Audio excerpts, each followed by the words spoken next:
বন্যার কারণে সিলেট বিভাগ বাদে আজ শুরু হচ্ছে এইচএসসি পরীক্ষা। অংশ নেবে 14 লাখ শিক্ষার্থী। যানজট এড়াতে আগে ভাগে হলে যাওয়ার পরামর্শ।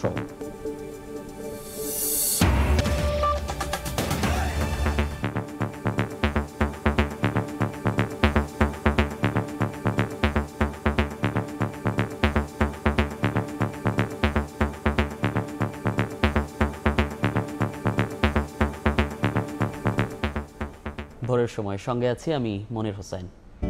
17 বছর পর টি-20 বিশ্বকাপ শিরোপা জেতায় উৎসবের আমেজ ভারত জুড়ে। নেচে গেয়ে টিম ইন্ডিয়ার জয় উদযাপন করেন দর্শকরা। কলকাতা থেকে আরও জানাচ্ছেন সুব্রত আচার্য। শ্বাসের পর যে তৃপ্তির যে শ্বাস প্রশ্বাস তুলছেন এখন কিন্তু সাধারণ ক্রিকেট ভক্তরা। আপনারা জানেন যে আজকের এই খেলার শেষ বলে বলে যখন হার এবং জিতকে একেবারে সংশয়ের কাঠগড়ায় দাঁড় করাচ্ছিল, আমি দেখছিলাম যে আপনি উৎসুক, একেবারেই আপনার চোখে মুখে একটা আতঙ্কের ছাপ দেখা গিয়েছিল। কি মনে হয়? এইরকমই ফাইনাল হওয়া উচিত আমার মনে হয়, তাই না? মানে ওয়ান সাইডেড নয়, যেটা 2000 এই লাস্ট 50-50টা একটা ওয়ান সাইডেড হয়ে গেছিলো। এরকম ফাইনাল টি-20তে আশা করি, এবং এই জন্য রাত 12টা অবধি এত লোক এখানে দাঁড়িয়ে আমরা খেলা দেখছি। সবাই খুব ভালো। রোহিত শর্মা, বিরাট কোহলি, তার সূর্যকুমার যাদব, বুমরা, হার্দিক, রোহিত শর্মা সবাই খুব ভালো খেলেছে। শেষ বলগুলোতে যখন হচ্ছিল জয় প্রায় নিশ্চিতের কাছাকাছি আসছিল, তখন কিরম মনে হচ্ছিল? তখন চোখ আগে একটা কান্না পাচ্ছিল, হেরে যাওয়ার একটা কষ্ট হচ্ছিল, কিন্তু তখন মনে হচ্ছে যে জিততে পারে এবার। ভেতর থেকে একটা আনন্দ আছে যে 17 বছর পর টি-20 ওয়ার্ল্ড কাপ পাবো। কনফিডেন্ট কমেনি, আসলে ইন্ডিয়া খুব ফেভারিট টিম, তো মনটা খারাপ হচ্ছিল, ওটাই আর কিছু না। We are the world champions! We are the world champions! একদম উচ্ছ্বসিত, বাঁধ ভাঙা উচ্ছ্বসিত এবং টান টান উত্তেজনার মধ্যে দিয়ে খেলা শেষ হয়েছে। অনেকে বলছেন যে টি-20 ম্যাচ কিন্তু এরকমই হতে হয়। জানেন 17 বছরের যে খরা, সেই খরা কেটে গিয়েছে। বিশ্বকাপের যে প্রত্যাশিত চ্যাম্পিয়নশিপ ট্রফি, সেই ট্রফি কিন্তু ভারতের ঘরে। এই অর্জন নিঃসন্দেহে ভারতীয় ক্রিকেট এবং ভারতীয় ক্রিকেট ভক্তদের, বিশেষ করে এই ভারতের 140 কোটি ভারতীয়দের কাছে কিন্তু এটা কিন্তু একটা বাড়তি মাইলেজ দেবে বলে মনে করা হচ্ছে। 22 গজের এই ম্যাচ, অনিশ্চয়তার ম্যাচ। আপনি টান টান উত্তেজনা, যখন 177-এর টার্গেট বেঁধে দেওয়া হয়েছিল, তখন অনেকেই মনে হচ্ছিল যে এই টার্গেটটা খুবই ক্ষীণ এবং এই টার্গেটটা ওভারকাম করতে পারবে সাউথ আফ্রিকার মতো দল। কিন্তু শেষে দেখা গিয়েছে যে প্রথমেই যে ধাক্কা, উইকেট পরপর দুটো উইকেট পড়ার পরে কিন্তু খেলার যে চাকা, সেটি কিন্তু ভারতের দিকে ঘুরে আসে এবং শেষ মুহূর্তে যা দেখা গিয়েছে একদম টান টান উত্তেজনার মধ্য দিয়ে কিন্তু টি-20 ওয়ার্ল্ড কাপের ট্রফিটা কিন্তু ইন্ডিয়ার ঘরে। সুব্রত আচার্য, সময় সংবাদ, ভারত। এদিকে চ্যাম্পিয়ন ভারতের ঠিক উল্টো চিত্র ফাইনাল হারা দক্ষিণ আফ্রিকায়। আইসিসি বিশ্বকাপে নিজেদের প্রথম ফাইনাল বড় পর্দায় দেখতে রাজধানীতে জড়ো হয়েছিল প্রোটিয়া সমর্থকরা। তবে ম্যাচ শেষে ফিরতে হয় বিষণ্ণতা আর মন খারাপকে সঙ্গী করে। রানার্স আপ হলেও ক্রিকেটারদের পারফরমেন্সে গর্বিত দক্ষিণ আফ্রিকানরা। কেপটাউন থেকে বিস্তারিত জানাচ্ছেন মিজানুর রহমান রাসেল। এত কাছে তবুও এত দূরে, সেমির আফসোস মিটিয়ে ফাইনাল, তবুও আরবদের শিরোপা হাতে আসলো না প্রোটিয়াদের। ক্লাসেনের সৌজন্যে একটা সময় দক্ষিণ আফ্রিকার শিরোপা জেতাটা মনে হচ্ছিল সময়ের ব্যাপার। তবে বারবাডোজে এদিন ক্রিকেট দেবতা সঙ্গে ছিল না দলটার। শেষ ওভারে হৃদয় ভেঙে আবারও 0 থেকে শুরুর অপেক্ষায় দক্ষিণ আফ্রিকা। যদিও এদিন দক্ষিণ আফ্রিকা পরিণত হয়েছিল উৎসবের নগরীতে। এমন ঐতিহাসিক দিনে সমর্থকরা বড় পর্দার সামনে জড়ো হয়েছিল সমর্থনে। ম্যাচ শেষে কেবল হৃদয় ভাঙ্গার গল্প সঙ্গী হয়েছে তাদের, যাদের মধ্যে ছিলেন প্রবাসী বাংলাদেশিরাও। খুবই দুঃখজনক, এটা আসলে একবারে অলমোস্ট জিতা ম্যাচটা সাউথ আফ্রিকা হেরে গেল। আমরা তো ভাবছিলাম সাউথ আফ্রিকা এবার কাপটা নিয়েই নেবে। 32 বছর পর এরা ফাইনালে খেলতে আসলো, কিন্তু এটা ভেরি মাচ ডিসঅ্যাপয়েন্টেড। এরা গেমটা নেওয়া উচিত ছিল, তবে খেলাটা চমৎকার হয়েছে। ইন্ডিয়া সাউথ আফ্রিকা তাদের বেস্ট খেলা খেলছে। সাউথ আফ্রিকার ম্যাচটা একদম ইজি জিতা ম্যাচ ছিল। এরকম ম্যাচ, এরকম অপরচুনিটি সবসময় আসে না। একদম শেষ ক্লাসেন যে পর্যন্ত মাঠে ছিল, সম্পূর্ণ ম্যাচ সাউথ আফ্রিকার কন্ট্রোলে ছিল। একটা ওভার ক্লাসেন আউট হওয়ার পরেই সাউথ আফ্রিকা মাঠ থেকে একদম ম্যাচ থেকে ছিটকে গেছে। এই জায়গায় কিছু করা ছিল না। ব্যাড লাক সাউথ আফ্রিকার জন্য। আশা করি প্রথমবারের মতো ফাইনাল খেলছে, হারছে। নেক্সট টাইম আশা করি আবার যদি কখনো এরকম চান্স আসে, ফাইনালে পৌঁছায়, অবশ্যই তারা ট্রফি উইন করবে। ফাইনাল হারলেও প্রোটিয়াদের পারফরমেন্সে গর্বিত সমর্থকরা। এখানকার প্রবাসী ভারতীয়দেরও প্রশংসা কুড়িয়েছেন মার্কারামের দল। South Africa, we came out to support you. We are proud of our boys. You did so well. But a big congratulations to India. India really shone on the big stage today for the final of the ICC cricket. We are very, very proud of India as well. I'm from India, but I love South Africa, and South Africa played really well. So a huge hug to all South Africans, and India won, so congratulations, India. Best final I've seen in a long time. That's the best final. Congratulations, India. Congratulations, you deserve it. প্রোটিয়াদের এই উৎসবের পূর্ণতা পেত যদি বার্বাডোজে শিরোপা নিজেদের করতে পারত দক্ষিণ আফ্রিকা। মিজানুর রহমান রাসেল, সমাজ সংবাদ, দক্ষিণ আফ্রিকা। পার্শ্ববর্তী দেশ ভারতের বিশ্বকাপ জয়ে উচ্ছ্বসিত বাংলাদেশের অনেক সমর্থক। রাজধানীর বিভিন্ন জায়গায় বড় পর্দায় ম্যাচ শেষে তারা উদযাপন করেছেন ভারতের জয়। জাসপ্রীত বুমরাকে প্রশংসায় ভাসিয়েছেন সমর্থকরা। এছাড়া বিরাট কোহলির পারফরমেন্সে টিম ইন্ডিয়া মোমেন্টাম পেয়েছে বলে মনে করেন তারা। অন্যদিকে জয়ের সম্ভাবনা জাগিয়েও সাউথ আফ্রিকা হারায় হতাশ দেশটির ভক্তরা। কোনো মিথ নয় কোনো তর্ক, সাউথ আফ্রিকা সত্যিকারের জোকার্স। তবে তাতে থোড়াই কেয়ার। ভারতীয় সমর্থকদের জন্য এ রাত অনন্য সাধারণ। ব্রিজটাউন হয়ে দিল্লি, কলকাতা, মুম্বাই, আহমেদাবাদ হয়ে ঢাকা বিশ্ববিদ্যালয়, অভিন্ন চিত্রনাট্য অন্তত ভারতীয় সমর্থকদের জন্য। এমন খঞ্জে এসেছে 17 বছর পর। টি-20-র মাসনাদ পুনরুদ্ধার, সব আবেগ তাই মিশেছে এক মোহনায়। অ্যামেজিং আমি বলে বুঝাইতে পারবো না। প্লেয়ারদের থেকে মনে হয় আমার খুশি বেশি লাগতেছে। যখন 24 বলে 26 লাগতো, তারপরে হার্দিকের একবার বুমরা একবার পুরাই ম্যাচটা ঘুরাই দিয়েছে। সারা বিশ্বে ইন্ডিয়ার শত শত লাখ লাখ সমস্ত ফ্যানদের জন্য এটা বিশ্বকাপের একটা দারুণ একটা অর্জন বলে মনে করি। ইন্ডিয়া অনেক ভালো খেলেছে, তারা আসলে এটা ডিজার্ভ করে। বিরাটের বিরাট কারবার, ফাইনাল জয়ের অন্যতম অনুঘটক। বুমরা, আশদীপ, আকসার প্যাটেলরা এক একজন বীর। রোহিতের অধিনায়কত্ব মিলল লেটার মার্কস। রোহিত শর্মা অন্তত একটা কাপ ডিজার্ভ করে, আর তো সেটা ইন্ডিয়া পেরেছে। এই জন্য ইন্ডিয়ার দলকে না হলো রোহিত শর্মাকে আসলে কংগ্রাচুলেশন। বুমরাও তার সেরাটা দিয়েছে, যেহেতু সে মুম্বাই ইন্ডিয়ান্সের একজন অভিজ্ঞ বোলার, সে তার অভিজ্ঞতাটা তুলে ধরছে। তবে মন খারাপের গল্প নেহাত কম নয়। সাউথ আফ্রিকার সমর্থকরা কি করে ভুলবেন সহজ জয় এভাবেও ফসকে যায়। মিলারের চক্কর হলে কিন্তু আর করার কিছু থাকতো না, যত ভালো বলার হোক। এই বছর তারা যেভাবে খেলে এসেছে এবং প্রেশার ম্যাচগুলো যেভাবে জিতে এসেছে, তাদের প্রতি একটা এক্সপেকটেশন ছিল। সাউথ আফ্রিকা করার জন্য খারাপ লাগতেছে, কারণ আমার দলটা আজকে হেরে গেছে। রোমাঞ্চকর ফাইনাল প্রাণ ভরে উপভোগ হয়েছে গোটা দেশ জুড়েই। 5 তারকা হোটেল কিংবা বিভিন্ন রেস্তোরাঁয় সবার চোখ আটকে গেছে টিভি পর্দায়। রাজধানীর শেফমেট লাউঞ্জেও ছিল অভিন্ন চিত্র। India was the better team, as always India was the better team, and most importantly king Kohli এটা লাস্ট ওয়ার্ল্ড কাপ ওর এটা জিতে উচিত ছিল। আমাদের বিশ্বাস ছিল ইন্ডিয়া জিতবে। আমরা সাউথ আফ্রিকাকে সাপোর্ট করেছি, আর 25 বছর ধরে দেখছি যে শেষ মুহূর্তে এসে মানে হওয়া কাজটা হচ্ছে না। বিরাট কোহলি কিন্তু পুরো টুর্নামেন্ট বাজে খেলেছেন, কিন্তু যখন ম্যাটার করেছে আমাদের কিং বিরাট কোহলি, তখন তিনি পারফরমেন্স দেখিয়েছেন। সমর্থকরা বলছেন হারার আগেই হেরে যাওয়া নয়, টিম ইন্ডিয়ার এমন চোয়ালবদ্ধ মানসিকতা থেকে শিক্ষা নেবে বাংলাদেশ। টাইগারদের জন্য ভারত সাউথ আফ্রিকা ফাইনাল থেকে অন্তত প্রাপ্তি হোক এটুকুই। মাহবুব লিমন, সময় সংবাদ, ঢাকা। অন্য প্রসঙ্গ, আজ থেকে শুরু হচ্ছে চলতি বছরের এইচএসসি ও সমমানের পরীক্ষা। এবার 9টি সাধারণ, মাদ্রাসা ও কারিগরি বোর্ড মিলিয়ে পরীক্ষার্থী 14,50,790 জন। বন্যার কারণে সিলেট শিক্ষা বোর্ড, সিলেট বিভাগের মাদ্রাসা ও কারিগরি বোর্ড ছাড়া সাধারণ 8টি বোর্ডের পরীক্ষা প্রকাশিত সময়সূচি অনুযায়ী যথারীতি অনুষ্ঠিত হবে।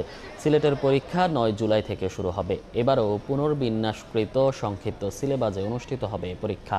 গত বছরের তুলনায় এবার পরীক্ষার্থী বেড়েছে 91,000-এর বেশি। মোট 2,725টি কেন্দ্রে পরীক্ষা অনুষ্ঠিত হবে। অংশগ্রহণকারী শিক্ষা প্রতিষ্ঠান 9,463টি। ইতোমধ্যেই কেন্দ্রে কেন্দ্রে পৌঁছে গেছে সরঞ্জামাদি, বসানো হয়েছে আসন বিন্যাস।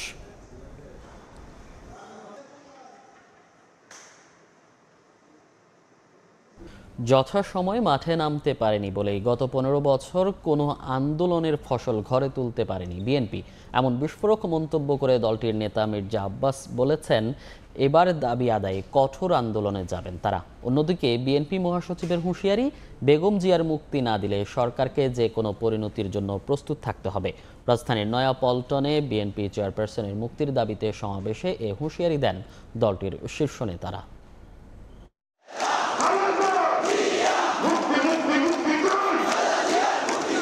স্লোগানে দলীয় নেত্রীর মুক্তির দাবি, ব্যানার প্লাকার্ডে প্রতিবাদ। নয়াপল্টনের জমায়েত বিএনপির হাজারো নেতাকর্মীর। বিকেলে সমাবেশ, কিন্তু সকালের পর থেকেই নগরীর বিভিন্ন স্থান থেকে জড়ো হতে থাকেন বিএনপি ও তার অঙ্গ সহযোগী সংগঠনের নেতাকর্মীরা। মেঘলা আকাশ আর গুড়ি গুড়ি বৃষ্টি উপেক্ষা করে শুরু হয় বেগম খালেদা জিয়ার নিঃশর্ত মুক্তির দাবিতে বিএনপির সমাবেশের কার্যক্রম। দলটির নেতারা অভিযোগ করেন, বেগম জিয়াকে রাজনীতি থেকে দূরে সরিয়ে দিতে তাকে সরকার কারারুদ্ধ করে রেখেছে। যেখানে অন্যায় আইনে পরিণত হয় সেখানে প্রতিরোধ অনিবার্য। পারবেন প্রতিরোধ করতে? গত 15 বছরে নিজেদের আন্দোলনের ব্যর্থতার জন্য আত্মসমালোচনা করে মির্জা আব্বাস বলেন, কোনো আপোষ নয়, যে কোনো মূল্যে বেগম জিয়াকে মুক্ত করা হবে। আমরা 15টা বছর আন্দোলন করেছি, আন্দোলনের কোনো ফল আমরা ঘরে আনতে পারি নাই। যথাসময়ে আমরা মাঠে থাকি না। 28 তারিখে যে আন্দোলন আমরা করেছিলাম সেই 28 তারিখে কিন্তু ফলাফল চূড়ান্ত হয়ে যাওয়ার হয়ে যেত। প্রধান অতিথির বক্তব্যে বিএনপি মহাসচিব মির্জা ফখরুল হুঁশিয়ারি করেন, বেগম জিয়াকে মুক্তি না দিলে সরকারকে যে কোনো পরিণতি ভোগ করতে হবে। কত রকমের সব কৌশল বের করে, নতুন নতুন কৌশল। আমরা খুব পরিষ্কার করে বলতে চাই, দেশনেত্রীকে মুক্ত করুন, অন্যথায় আপনাদেরকে যে কোনো পরিণতির জন্য তৈরি থাকতে হবে। এই দেশের মানুষ কখনো এই দেশনেত্রীকে এভাবে অন্যায়ভাবে তাকে কারাগারে বন্দী অবস্থায় তাকে চলে যেতে দেবে না। বেগম জিয়ার মুক্তি ও সরকার পতনের মধ্য দিয়েই আন্দোলনের ইতি টানার কথাও জানান দলটির নেতারা। সরকার পতনের এক দফা দাবিতে নির্বাচনের আগে ব্যাপক আন্দোলন করে এসেছিল বিএনপি। নির্বাচনের ঠিক 6 মাস পর আবারও বিএনপি চেয়ারপারসন বেগম খালেদা জিয়ার স্থায়ী মুক্তির দাবিতে রাজপথে এই দলটি। তারা বলছেন, সরকারের পতন এবং বেগম জিয়ার স্থায়ী মুক্তি না হওয়া পর্যন্ত রাজপথেই আন্দোলন চালিয়ে যাবেন তারা। নয়াপল্টনে বিএনপির সমাবেশ থেকে আহমেদ সালেহীন, সময় সংবাদ, ঢাকা।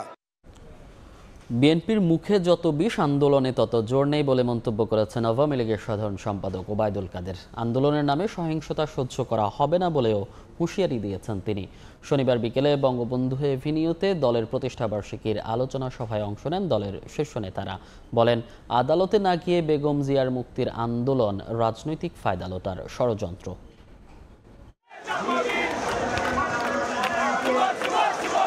বেগম জিয়ার মুক্তির দাবিতে বিএনপি যখন সমাবেশ করছে, একই সময়ে মহানগর দক্ষিণের আয়োজনে বঙ্গবন্ধু অ্যাভিনিউতে দলের 75 বছর পূর্তি উপলক্ষে আলোচনা সভা করে আওয়ামী লীগ।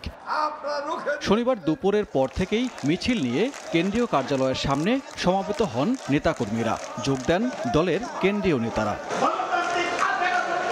এ সময়ে বিএনপি চেয়ারপারসনের মুক্তির নামে সরকারের বিরুদ্ধে ষড়যন্ত্রের অভিযোগ করেন দলের সভাপতিমণ্ডলীর সদস্য অ্যাডভোকেট কামরুল ইসলাম। হুঁশিয়ার করেন, আন্দোলনের নামে সহিংসতা করলে দাঁত ভাঙা জবাব দেয়ার।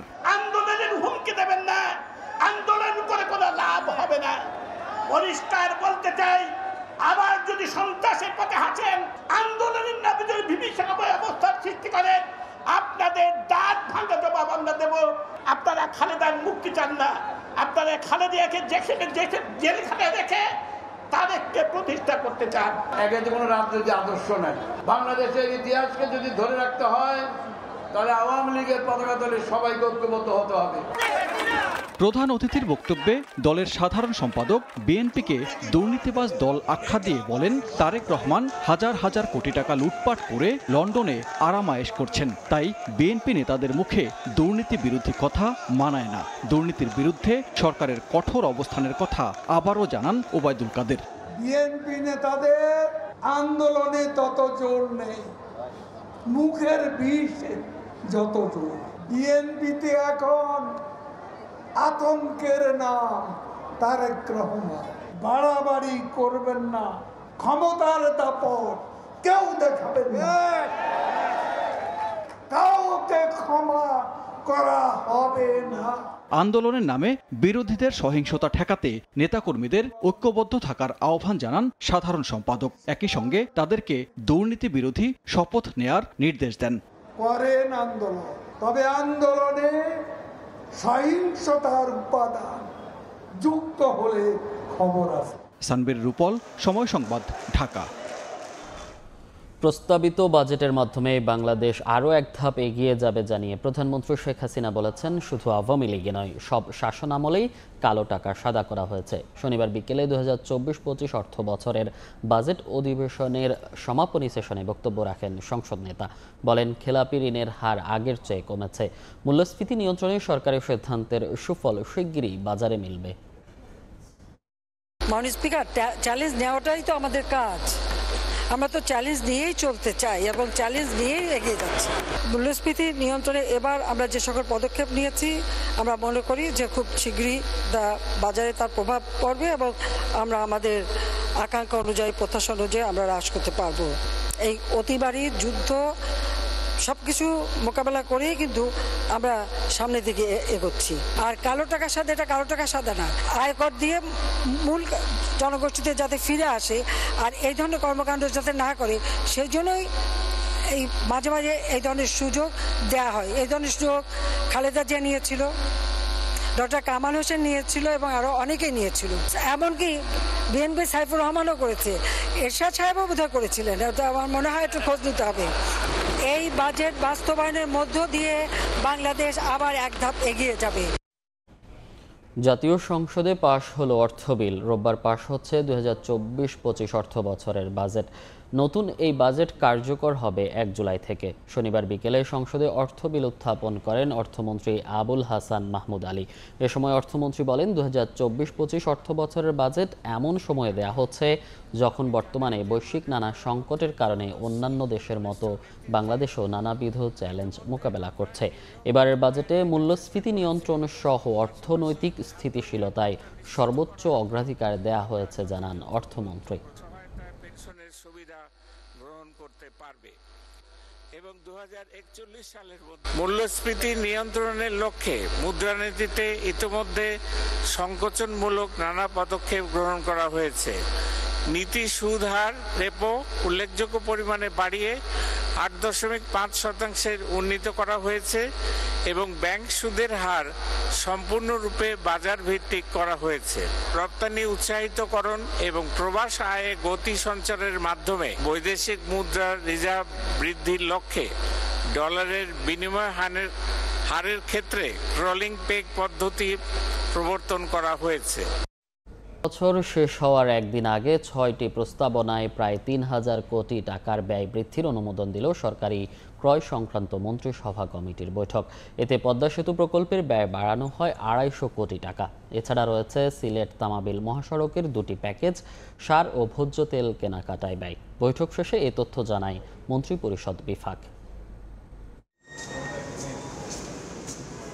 একদিন পরেই 2024-25 নতুন অর্থ বছর। হিসেব নিকেশের পালা বদলে যখন ব্যস্ত সরকার সহ বিভিন্ন দফতর, তখন চলতি অর্থ বছরের কিছু চুক্তির বাস্তবায়ন, কেনাকাটা ও মেগা প্রকল্প, পদ্মা সেতুর অতিরিক্ত ব্যয়ের প্রস্তাব পাশে আড়মোড়া ভেঙে ছুটির দিনে সরগরম মন্ত্রিপরিষদ বিভাগ।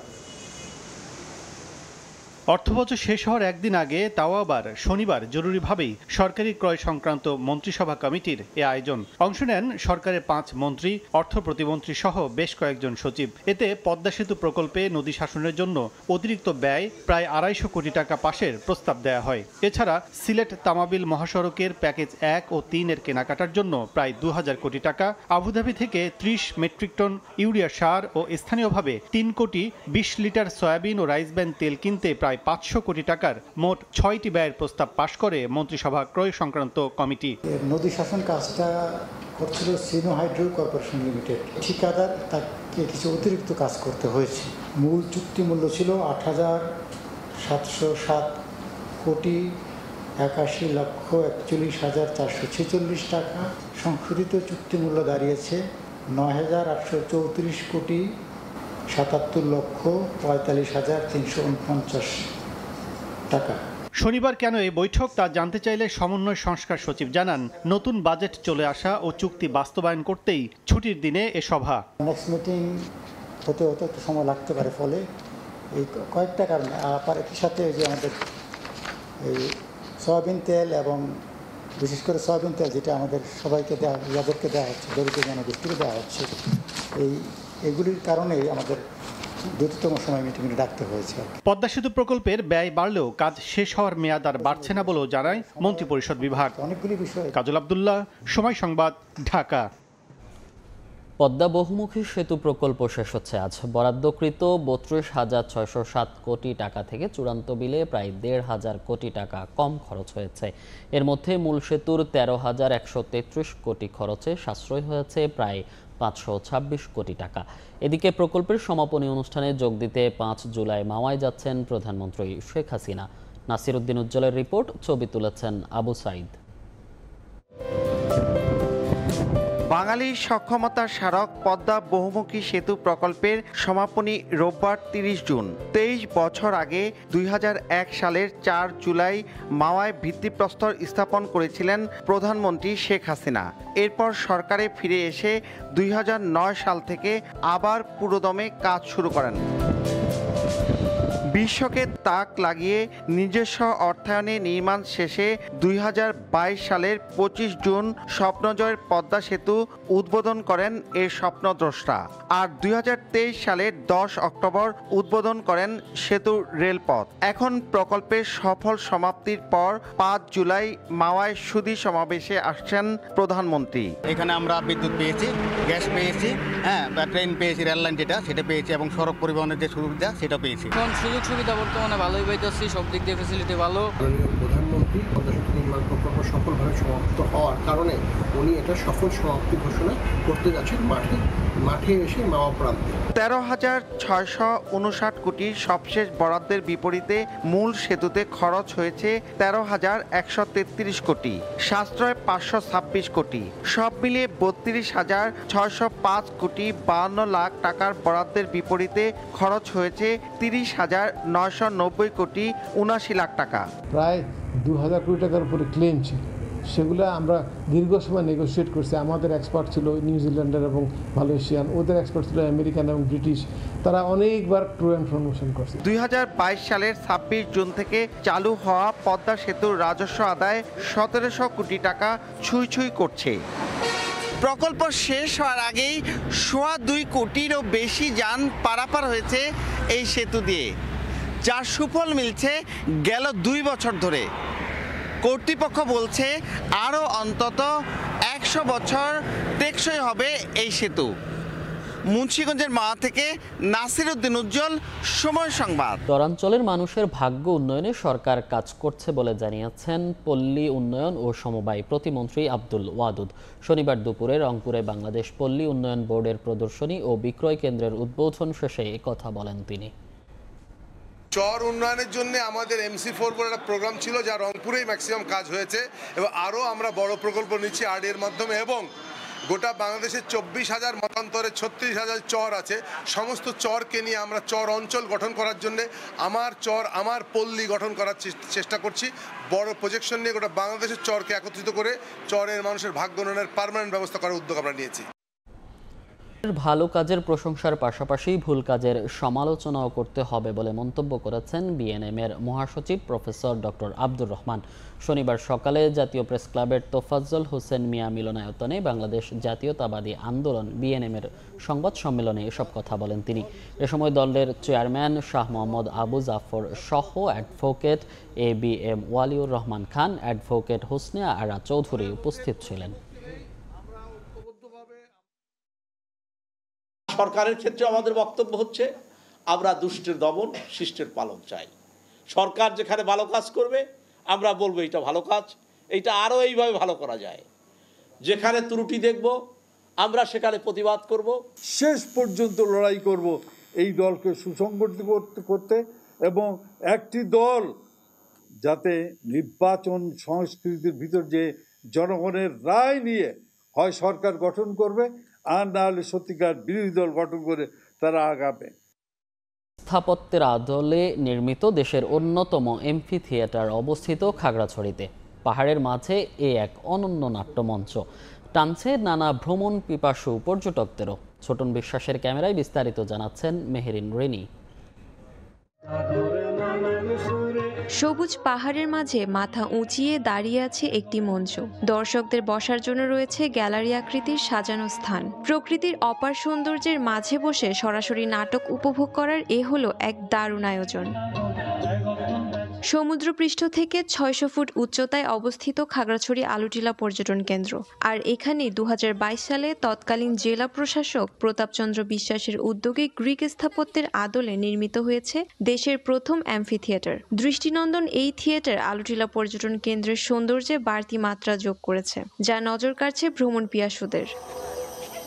অ্যাম্ফি থিয়েটারে পরিবেশিত পাহাড়ি লোকনাট্য পর্যটকদের পরিচিত করছে পাহাড়ি ঐতিহ্য ও সংস্কৃতির সঙ্গে। এখানে একসঙ্গে ১,০০০ দর্শক সাংস্কৃতিক পরিবেশনা উপভোগ করতে পারেন। খাগড়াছড়ি সদর থেকে ৭ কিলোমিটার পশ্চিমে মাটিরাঙ্গা উপজেলায় অবস্থিত আলুটিলা পর্যটন কেন্দ্র। ছুটির দিনে ৫০ টাকা ব্যয়ে প্রবেশ করতে হয় এই পর্যটন কেন্দ্রে। খাগড়াছড়ি আলুটিলা পর্যটন কেন্দ্র থেকে মেহেরিন রিনি, সময় সংবাদ। বহুমুখী সেতু প্রকল্প শেষ হচ্ছে আজ। এ বিষয়ে বিস্তারিত জানাতে মুন্সিগঞ্জের মাওয়া থেকে যুক্ত হচ্ছেন রিপোর্টার নাসির উদ্দিন উজ্জ্বল। সরাসরি যাচ্ছি তার কাছে। পদ্মা সেতুর ইতিহাসের একটি গুরুত্বপূর্ণ দিন আজ। যেই পদ্মা সেতু ঘিরে দেশে বিদেশে এত আলোচনার ঝড় ছিল এবং যেই প্রকল্প ঘিরে বাঙালি জাতির আবেগ জড়িয়েছিল, সেই প্রকল্পটি কিন্তু আজই শেষ হয়ে যাচ্ছে।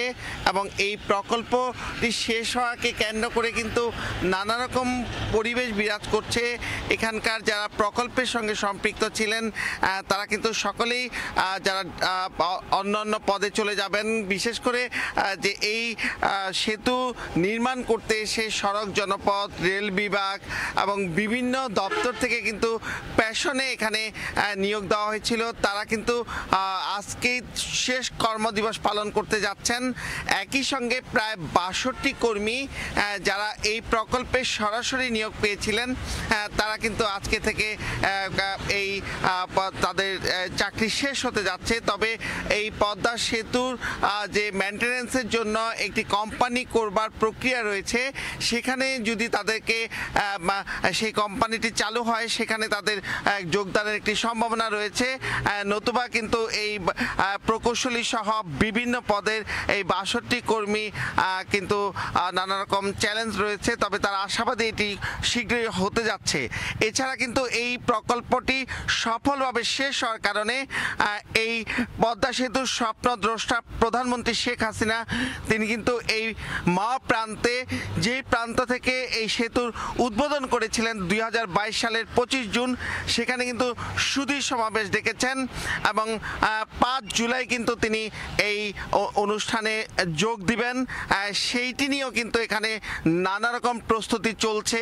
এই অঞ্চলের মানুষের মধ্যে কিন্তু একটি বিশেষ উদ্দীপনা কাজ করছে, কারণ পদ্মা সেতু প্রকল্প সম্পন্ন হচ্ছে আজ, কিন্তু এর আগে থেকে কিন্তু এই সুফল পাচ্ছে দক্ষিণের মানুষ। এবং এই দক্ষিণা দুয়ার খুলে যাবার কারণে এই অঞ্চলের আর্থ সামাজিক অবস্থায় যে বৈপ্লবিক পরিবর্তন ঘটেছে সেটি কিন্তু বিস্ময়কর। যা আশা করা হচ্ছিল তার চেয়ে বেশি কিন্তু সুফল পেতে চলেছে মানুষ।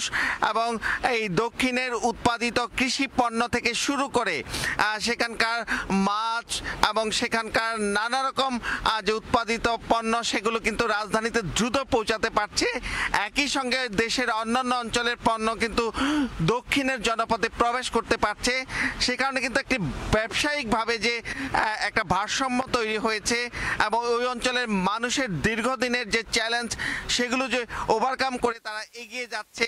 অনেকে কিন্তু সেই অঞ্চল থেকে ঢাকায় এসে পড়াশোনা, চিকিৎসা সব দিকে কিন্তু তারা সুফল পেতে শুরু করেছে। সেই কারণে কিন্তু এই পদ্মা সেতু এই অঞ্চলের মানুষের একটি বড় আশীর্বাদে পরিণত হয়েছে। এবং এই পদ্মা সেতু থেকে যে বিপুল রাজস্ব আদায় হচ্ছে, সেটাও কিন্তু সরকারের অর্থনীতির চাকায় একটি বড় শক্তি বিরাজ করছে। এবং কর্তৃপক্ষ বলছেন তাদের যে টার্গেট তার চেয়ে বেশি কিন্তু রাজস্ব এখানে আদায় হচ্ছে, যেটি প্রতিদিন ২ কোটি টাকারও বেশি রাজস্ব কিন্তু আদায় হচ্ছে এখান থেকে। একই সঙ্গে পদ্মা সেতু শুধু যোগাযোগ ব্যবস্থা সড়ক পথে নয়, রেল পথেও কিন্তু দুয়ার খুলে দিয়েছে। সেই কারণে কিন্তু ট্রান্স এশিয়া নেটওয়ার্কের সঙ্গে যুক্ত হতে যাচ্ছে পদ্মা সেতু, এবং যেটি আগামী ২-১ মাসের মধ্যেই যে কাজ সম্পন্ন হচ্ছে ভাঙা থেকে যশোরের রূপদিয়া পর্যন্ত নতুন ট্রেন লাইন। এতে কিন্তু যশোর থেকে রাজধানী ঢাকার ট্রেন পথে অন্তত 195 কিলোমিটার দ্রুত কমে যাবে। সেই কারণে ট্রেনও কিন্তু নতুন একটি অধ্যায় রচিত হবে। এছাড়া ট্রান্স এশিয়া নেটওয়ার্কের সঙ্গে যুক্ত হওয়ার মধ্য দিয়ে যে এই পদ্মা সেতু দিয়ে কিন্তু দ্বিতল ট্রেন চলারও সুযোগ থাকবে।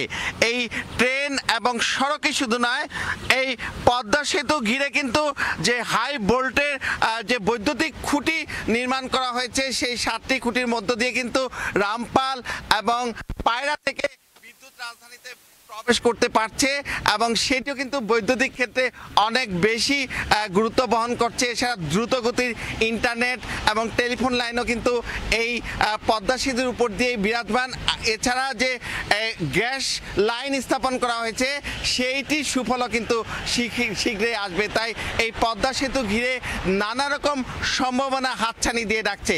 এই ছিল আমার কাছে পদ্মা সেতু প্রকল্পের পরিসমাপ্তির সবশেষ। ছিলাম পদ্মা সেতুর মাওয়া প্রান্ত থেকে। ফিরছে 3 দিন মেয়াদি মোবাইল ইন্টারনেট প্যাকেজ। ডাক ও টেলিযোগাযোগ প্রতিমন্ত্রী জানিয়েছেন, গ্রাহক প্রিয় সব ডাটা প্যাকেজ পুনর্বহালে এরই মধ্যে বিটিআরসিকে নির্দেশ দেওয়া হয়েছে। সেই মোতাবেক কাজ শুরু করেছে বিটিআরসি। নেওয়া হচ্ছে মোবাইল অপারেটরদের মতামত।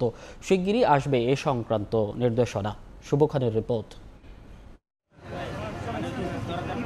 গেল বছরের 15 অক্টোবর বিটিআরসির নির্দেশে 3 ও 15 দিনের ডাটা প্যাকেজ উঠিয়ে দেয় মোবাইল অপারেটররা। 7, 30 ও আনলিমিটেড এই 3 মেয়াদে 95টির পরিবর্তে প্যাকেজ সংখ্যা নামিয়ে আনা হয় 40টিতে। যদিও ওই সময় খোদ বিটিআরসির জরিপেই উঠে আসে প্রায় 70% গ্রাহক ব্যবহার করেন 3 দিনের ডাটা প্যাকেজ। তাই নতুন নির্দেশনা নিয়ে তীব্র আপত্তি তোলেন গ্রাহক ও মোবাইল অপারেটররা, যদিও তা ধোপে টেকেনি।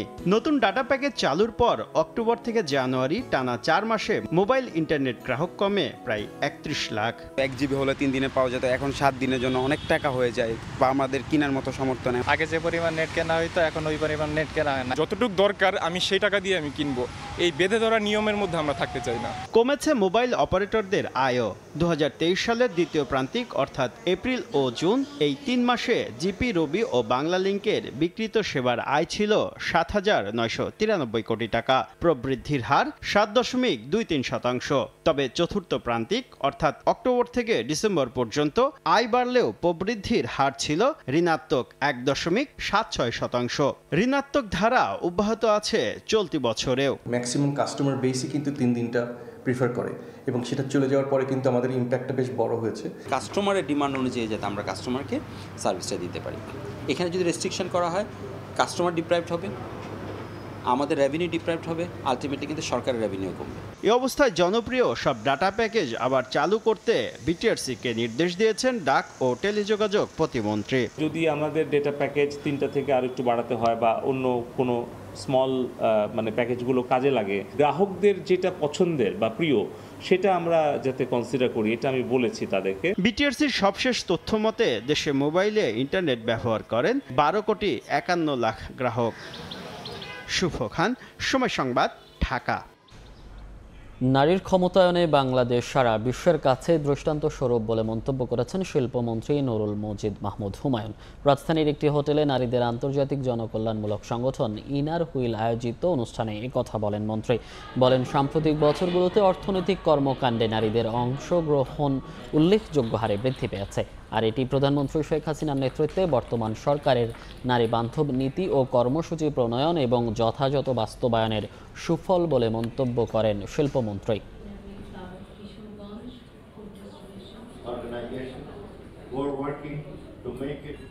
কোনো প্রার্থী একক সংখ্যাগরিষ্ঠতা না পাওয়ায় দ্বিতীয় ধাপে গড়ালো ইরানের প্রেসিডেন্ট নির্বাচন। 1,40,00,000 ভোট পেয়ে প্রথম ধাপে এগিয়ে আছেন সংস্কারপন্থী মাসুদ পেজেশকিয়ান, আর 95 লাখ ভোট পেয়ে দ্বিতীয় স্থানে আছেন খামিনি ঘনিষ্ঠ কট্টরপন্থী সাইদ জালিলি। এদিকে শনিবার দেশটির সিস্তান ও বেলুচিস্তান প্রদেশে ব্যালট বক্স বহনকারী গাড়িতে সন্ত্রাসী হামলায় 2 নিরাপত্তা কর্মী নিহত হন। ইরানের প্রেসিডেন্ট নির্বাচনের ম্যারাথন ভোট গ্রহণের পর শেষ হলো গণনা। ফলাফলে কোনো প্রার্থী একক সংখ্যাগরিষ্ঠতা না পাওয়ায় ভোট গড়ালো দ্বিতীয় ধাপে। 1,40,00,000 ভোট পেয়ে এগিয়ে আছেন সংস্কারপন্থী মাসুদ পেজেশকিয়ান। আর 95 লাখ ভোট পেয়ে দ্বিতীয় স্থানে ইরানের সর্বোচ্চ ধর্মীয় নেতা আয়াতুল্লাহ আলী খামেনির ঘনিষ্ঠ কট্টরপন্থী সাইদ জালিলি। তাদের কেউই 50% ভোট নিশ্চিত করতে না পারায় আগামী 5 জুলাই দ্বিতীয় দফার মুখোমুখি হবেন এই দুই নেতা।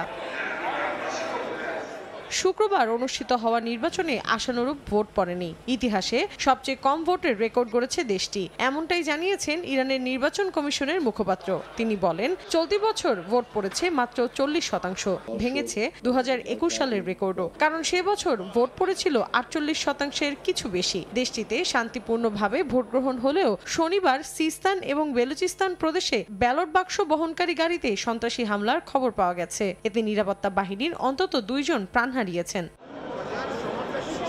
গেল মে মাসে হেলিকপ্টার দুর্ঘটনায় নিহত হন ইরানের প্রেসিডেন্ট ইব্রাহিম রাইসি। এরপর দেশটিতে ঘোষণা করা হয় নতুন প্রেসিডেন্ট নির্বাচনের তারিখ। সেই অনুযায়ী স্থানীয় সময় শুক্রবার সকাল 8টা থেকে শুরু হয় ভোট। স্বাভাবিক নিয়মে সন্ধ্যা 6টা পর্যন্ত ভোট গ্রহণের কথা থাকলেও কেন্দ্রগুলোতে ভোটার উপস্থিতি বাড়তে থাকায় 3 দফায় 2 ঘন্টা করে মোট 6 ঘন্টা সময় বাড়ানো হয়। এতে মোট 58,000 কেন্দ্রে 16 ঘন্টা সময় ধরে চলে ভোট গ্রহণ।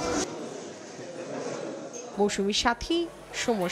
বিশ্বকাপে বাজে পারফরমেন্স করেও মোটা অঙ্কের টাকা পাচ্ছেন পাকিস্তানি ক্রিকেটাররা। এই ক্যাটাগরিতে থাকা বাবর আজম ও শাহিন শাহ আফ্রিদিরা পাচ্ছেন প্রায় 8 মিলিয়ন পাকিস্তানি রুপি করে। তাছাড়া অন্য ক্যাটাগরির ক্রিকেটাররাও পাবেন 4 থেকে 5 মিলিয়ন রুপি করে, জানিয়ে ক্ষোভ প্রকাশ করেছেন পাকিস্তানি ক্রিকেট ভক্তরা। পারফর্ম করুক কিংবা না করুক, বরাবরই আলোচনায় পাকিস্তান ক্রিকেট দল। এবারের টি-20 বিশ্বকাপে ভরাডুবির পর চরম সমালোচনার মুখে ক্রিকেটাররা। 2022 সালে বিশ্বকাপের ফাইনাল খেলা দলটা এবার বিদায় নিয়েছে গ্রুপ পর্ব থেকে। হেরেছে নবাগত যুক্তরাষ্ট্রের মতো দলের বিপক্ষেও। তারপরও মোটা অঙ্কের টাকাই পাচ্ছেন ক্রিকেটাররা, যা নিয়ে ক্ষোভ ভক্তদের মাঝেও। মাত্র 2 ম্যাচ জিতে কত টাকা করে পাচ্ছেন ক্রিকেটাররা, চোখ রাখা যাক সেই পরিসংখ্যানে। এই ক্যাটাগরিতে থাকা অধিনায়ক বাবর আজম ও শাহিন শাহ আফ্রিদির ঝুলি বেশ সমৃদ্ধই হচ্ছে। এবারের বিশ্বকাপে 4 ম্যাচ খেলে পাকিস্তান অধিনায়ক রান করেছেন 122, আর বিশ্বকাপ খেলে বেতন সহ আইসিসির কাছ থেকে পাওয়া অর্থ মিলিয়ে পাচ্ছেন 8 মিলিয়ন পাকিস্তানি রুপি, যেখানে প্রতিটি রানের জন্য বাবর পাচ্ছেন প্রায় 66,000 রুপি। একই অবস্থা পেসার শাহিন শাহ আফ্রিদির ক্ষেত্রেও। 4 ম্যাচ খেলে এই পেসার উইকেট নিয়েছেন 5টি, আর এই 5 উইকেট শিকার করতে রান দিয়েছেন 105। 5 উইকেট নিয়ে তিনি পাচ্ছেন 8 মিলিয়ন পাকিস্তানি রুপি, যেখানে তার প্রতিটি উইকেটের মূল্য 16 লাখ রুপি। শুধু বাবর কিংবা শাহিনী নন, দলের অন্য ক্রিকেটাররাও পাচ্ছেন মোটা অঙ্কের টাকা। প্রতিটি ম্যাচের জন্য ম্যাচ ফি হিসেবে পাকিস্তানি প্রতিটি ক্রিকেটার পেয়েছেন প্রায় 17,000 রুপি করে। তাছাড়া প্রতিদিনের ভাতা হিসেবে পেয়েছেন 5.5 লাখ রুপি। আর আইসিসি থেকে প্রাইজ মানি হিসেবে পাওয়া $7 কোটি থেকে প্রতি ক্রিকেটার পাবেন 43 লাখ রুপি করে। গ্রুপ পর্বে আয়ারল্যান্ড ও কানাডার বিপক্ষে জয় পাওয়ার জন্য আইসিসি থেকে তারা পাচ্ছেন 17.5 মিলিয়ন রুপি। পিসিবির সঙ্গে চুক্তি অনুযায়ী আইসিসি থেকে উপার্জিত অর্থের 3% পাবেন ক্রিকেটাররা। সে অনুযায়ী প্রত্যেক ক্রিকেটার পাবেন 11 লাখ রুপি করে। সব মিলিয়ে প্রতি ক্রিকেটার এমন বাজে পারফরমেন্সের পরও 4 থেকে 8 মিলিয়ন রুপি করে পাচ্ছেন এই বিশ্বকাপ থেকে। তারেক হাসান শিমুল, সময় সংবাদ। অর্থ সংকটের মাঝেই প্রায় অর্ধ কোটি টাকা ব্যয় নির্বাচনের 3 মাস আগে বার্ষিক সাধারণ সভা করাচ্ছে বাংলাদেশ ফুটবল ফেডারেশন। বিতর্কিত হলেও সভায় নারী লিগে অংশ নেওয়া শীর্ষ 4 দলকে কাউন্সিলরশিপ দেওয়ার চূড়ান্ত অনুমোদন দেওয়া হয়েছে। ঘাটতি থাকলেও সভায় পাশ হয়েছে 2024 সালের বাফুফের বাজেট। প্রায় 2 বছর আগে ফিফা থেকে নির্দেশনা এসেছিল কাউন্সিলরশিপ সহ নির্বাহী কমিটির পরিধি ছোট করতে হবে বাফুফেকে। সেই নির্দেশনার তোয়াক্কা না করে 2 বছর পর উল্টো কাউন্সিলরশিপ বাড়ায় কমিটি। নারী লিগে অংশ নেওয়ার শীর্ষ 4 দলকে কাউন্সিলরশিপ দেওয়ার সিদ্ধান্তটা আগেই নিয়ে রেখেছিল বাফুফে। অর্থ সংকটের মাঝেও প্রায় অর্ধ কোটি টাকা ব্যয়ে বার্ষিক সাধারণ সভায় সেই সিদ্ধান্তটাই পেয়েছে চূড়ান্ত অনুমোদন। এই বিষয়ে ফিফাকে নিজেই জবাবদিহি করবেন বলে জানান বাফুফে সভাপতি কাজী সালাউদ্দিন। ফিফা যেটা বলছিল, আমরা বলছিলাম তোমরা করতে গেলে তোমাদের করতে হবে, বিকজ আমরা কমাইতে পারবো না, বাড়াবো না। বিকজ আমার কমাতে গেলে কংগ্রেস লাগবে, ভারতীয় কংগ্রেস লাগবে। So we kept on discussing that. তো তারা তখন বললো তাহলে এটাকে স্থগিত রাখো, আমরা পরে তোমাদের সাথে নিয়ে বলবো। সেটা ফিফাই বলছে। নির্বাচনের 3 মাস আগে এটা নতুন কোনো স্ট্যান্ডবাজি নয় তো সালাউদ্দিন কিরণদের এমন প্রশ্নের জবাবে অবশ্য তেমন সদুত্তর দিতে পারেনি বাফুফের বর্তমান কমিটি। এছাড়া সভায় পাশ হয় 2024 সালের বাফুফে বাজেট। ঘাটতি থাকলেও তা পূরণ করা সম্ভব বলে জানায় ফিনান্স কমিটি। আমরা পৃষ্ঠপোষক এবং আমরা একটা চিঠি দিয়েছি যুব ক্রীড়া মন্ত্রণালয়ে, সেখানে আমরা কিছু সাপোর্ট চেয়েছি ন্যাশনাল টিম এবং অন্যান্য। আমরা আশা করছি যে সেখান থেকে আমরা কিছু সাপোর্ট পাবো। এদিকে বার্ষিক সভা নিয়ে মিশ্র প্রতিক্রিয়া ছিল কাউন্সিলরদের মধ্যে। রাষ্ট্রকে ব্র্যান্ডিং করার জন্য নারী ফুটবলের কোনো বিকল্প নাই, তারা এগিয়ে যাচ্ছে বিধায় তাদের ইন্সপায়ার করার জন্য 4টা ডেলিগেটের যে অ্যাসুরেন্স দেওয়া হয়েছিল সেটা আজকে ইমপ্লিমেন্ট হলো। কথা বলে লাভও হয় না, শুধু কথা বলেই যাই, কিন্তু যেভাবে তারা করার সেটাই করে, এই কারণে উৎসাহটা অনেকের ছিলও না। বাফুফের নির্বাচনের আগে হবে আরও একটি সাধারণ সভা। ফাহিম ইসলাম, সময় সংবাদ। এই ছিল ভোরের সময়, এরপর দেখবেন সকালের সময়। সঙ্গে থাকবেন সহকর্মী ফয়সাল আহমেদ পিয়াস। আপনাকে ধন্যবাদ মনীষ। সকালের সময় নিয়ে ফিরছি কিছুক্ষণ পর, সঙ্গে থাকুন সময়।